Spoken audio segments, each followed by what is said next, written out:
Hello everyone, मैं प्रीति और मैं आज आप लोगों को कुछ इम्पोर्टेंस करंट अफेयर की नोट्स देने जा रही हूँ। चलो स्टार्ट करते हैं। Question number 1, according to a recent data urban joblessness rate has increase by what percentage. इसका आंसर होगा 18%।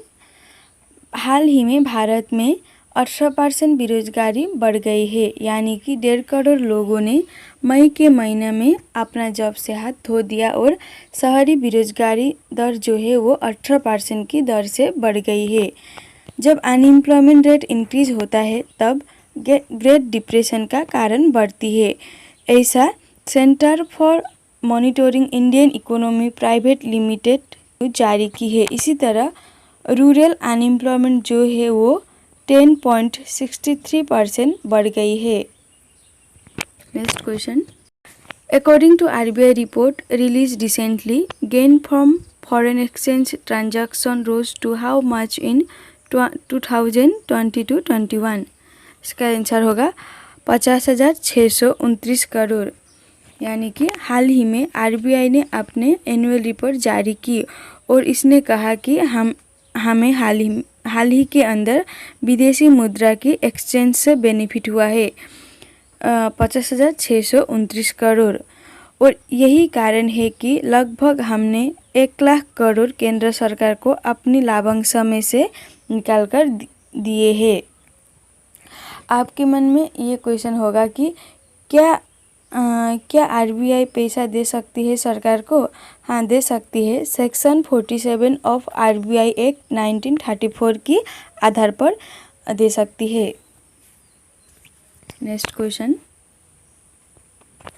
Which organization is organizing steadfast defender 21 war games military exercise in Europe? इसका आंसर होगा नाटो। नाटो के द्वारा Russia को counter करने NATO वाला जो 30 देश है वो मिलकर उन्होंने ब्लैक सी के अंदर एक तरफ अटलांटिक सी और एक तरफ ब्लैक सी, इसके अंदर स्टेडफास्ट डिफेंडर 21 वॉर गेम्स नाम का एक सेना अभ्यास किया था, केवल इसीलिए क्योंकि उनको लगता था कि रसिया जो है वो यूक्रेन के ऊपर अपना कब्जा कर रहा है। अगर रसिया को कंट्रोल करना है तो सेनाओं को ब्लैक सी में होना जरूरी है। इसके लिए नाटो की जो 30 देश है इन्होंने मिलकर ये कार्य किया है।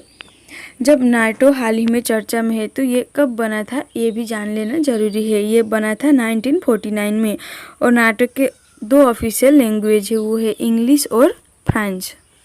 Next question, Which organization has recently called on the United Nations Human Rights to set up a permanent commission to report on human rights violation in Israel, Gaza and West Bank?